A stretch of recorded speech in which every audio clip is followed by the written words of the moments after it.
Selamat pagi Bapak Ibu yang dikasihi Tuhan Yesus Kristus. Selamat kembali kita menikmati sarapan pagi, makanan yang sesungguhnya. Di mana pada hari ini tim Pelmat memberikan konsep tentang Kartini. Kalau kita menyebut Kartini, kita sebagai rakyat Indonesia tidak asing lagi dengan yang namanya yaitu sosok seorang perempuan yang namanya Ibu Kartini. Di mana di bulan April ini tanggal 21 memperingati hari besar untuk Indonesia, yaitu Hari Kartini. Kartini adalah sosok perempuan, sosok wanita yang menginspirasi wanita Indonesia. Sampai saat ini perjuangannya, pengorbanannya sangat dirasakan sekali oleh wanita Indonesia. Di mana kala itu pilihannya yang sangat mulia untuk memerdekakan kaum wanita dari adat, dari kebiasaan, tradisi, kodrat wanita. Bahkan mungkin Ibu Kartini juga menentang orang tua untuk memerdekakan wanita. Namun tekadnya yang sangat besar, meskipun ada rintangan, tidak menyurutkan Ibu Kartini untuk mewujudkan keinginannya. Dia memberikan pikirannya, tenaganya, hatinya untuk kemajuan wanita Indonesia. Dari kisah Ibu Kartini ini ada sosok wanita di dalam Alkitab yang juga patut kita teladani. Di dalam Yohanes 12 ayat 1 sampai 8. Untuk tema sarapan pagi hari ini, saya beri judul Memberi yang Terbaik. Yohanes 12 ayat 1 sampai 8. Yesus diurapi di Betania. 6 hari sebelum Paskah, Yesus datang ke Betania, tempat tinggal Lazarus yang dibangkitkan Yesus dari antara orang mati. Di situ diadakan perjamuan untuk dia dan Maria dan Marta melayani. Sedang salah seorang yang turut makan dengan Yesus adalah Lazarus. Maka Maria mengambil setengah kati minyak narwastu murni yang mahal harganya. Lalu meminyaki kaki Yesus dan menyekanya dengan rambutnya, dan bau minyak semerbak di seluruh rumah itu. Tetapi Yudas Iskariot, seorang dari murid-murid Yesus yang akan segera menyerahkan dia, berkata, "Mengapa minyak narwastu itu tidak dijual 300 dinar dan uangnya diberikan kepada orang-orang miskin?" Hal itu dikatakan bukan karena ia memperhatikan nasib orang-orang miskin, melainkan karena ia adalah seorang pencuri. Ia sering mengambil uang yang disimpan dalam kas yang dipegangnya. Maka kata Yesus, "Biarkanlah dia melakukan hal ini mengingat hari penguburanku. Karena orang-orang miskin selalu ada pada kamu, tetapi aku tidak akan selalu ada pada kamu." Nah, kisah di dalam Yohanes ini adalah kisah Maria, adalah sosok perempuan yang bukan saja setia mendengarkan pengajaran Yesus saat Yesus berkunjung ke rumahnya. Tetapi Maria tahu bahwa tidak banyak waktu lagi untuk bersama Yesus. Sebab ayat tadi yang kita baca, kematian Yesus sudah sangat dekat.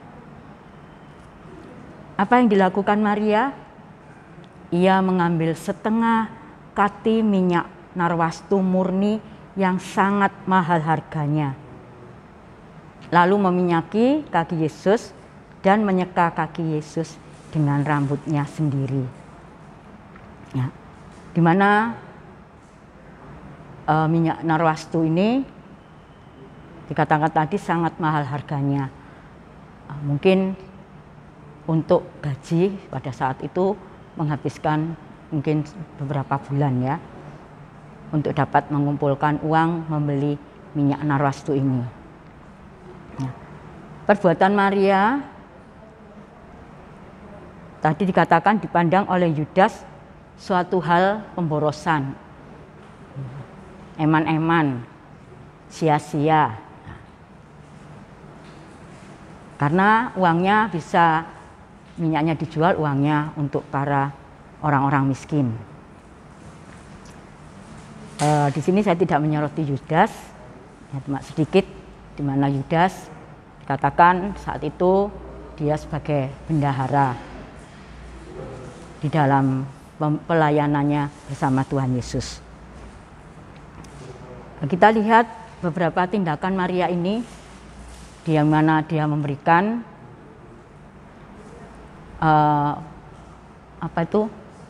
tabungannya dia berikan, dia tuangkan ke kaki Tuhan Yesus, disiramkan di mana Tuhan Yesus saat itu kakinya disiram dengan air, dengan minyak ya, minyak narwastu. Nah, tindakan Maria adalah suatu simbol pemberian hidup sepenuhnya kepada Yesus. Nah, dikatakan tadi kalau meminyaki kaki Yesus, dia harus membersihkannya atau menyekanya dengan rambutnya, bukan dengan lap dan sebagainya, tetapi rambutnya. Sehingga saat dia menunduk, dia merendahkan serendah-rendahnya di bawah kaki Tuhan Yesus. Serendah-rendahnya di hadapan Yesus. Nah, di dalam Yakobus 4 ayat 10 dikatakan, rendahkanlah dirimu di hadapan Tuhan, dan Ia akan meninggikan kamu. Maria tahu bahwa apa yang dilakukan itu sangat dan menyenangkan hati Tuhan. Dikatakan merendahkan diri di hadapan Tuhan. Saat-saat ini kesulitan di dalam hidup kita, pergumulan hidup kita membuat kita sedih, susah. Tetapi dikatakan kita mau merendahkan diri di hadapan Tuhan, jadi menyerahkan apa yang menjadi keluhan kita kepada Tuhan Yesus. Yang kedua, dengan tindakan ini Maria menyatakan cinta kepada Yesus. Cinta yang besar tanpa memperhitungkan harga. Tadi dikatakan harga minyak narwastu itu begitu mahalnya. Maria tahu bahwa itu tidak sebanding dengan kasih Tuhan, di mana Yesus lebih besar cintanya kepada manusia.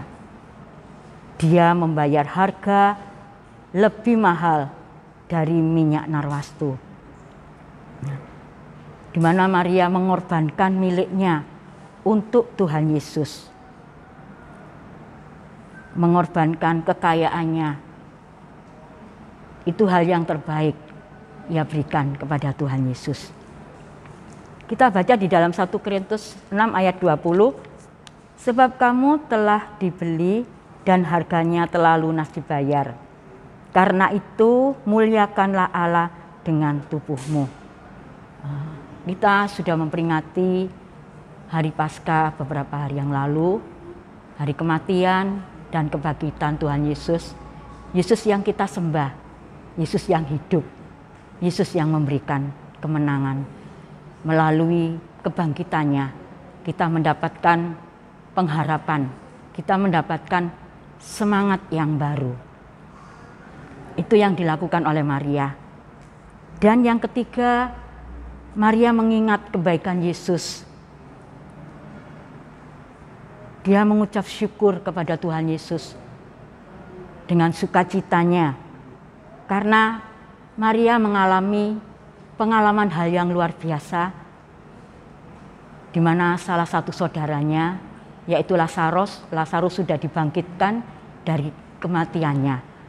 Itu sebagai rasa syukur Maria yang tidak bisa dihalang-halangi oleh apapun juga.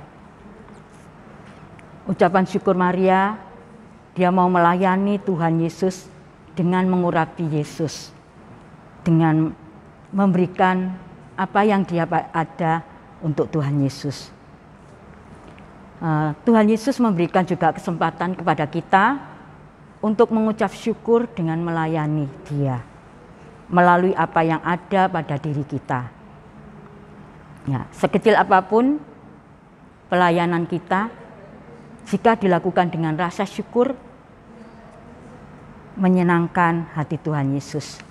Di dalam 1 Petrus 4 ayat 11 dikatakan, jika ada orang yang melayani, baiklah ia melakukannya dengan kekuatan yang dianugerahkan Allah.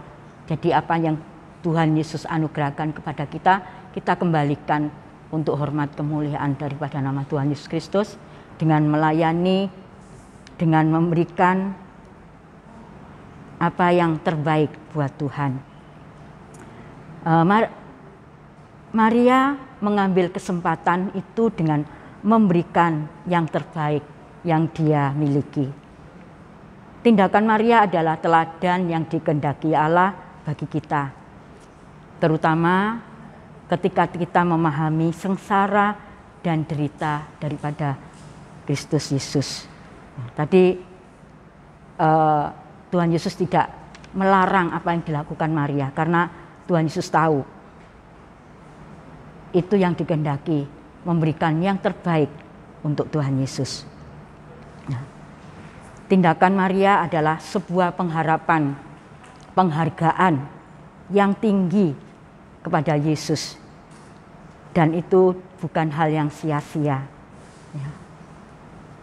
Bapak, Ibu, Saudara yang dikasihi Tuhan, mari kita berikan pelayanan yang terbaik untuk Tuhan.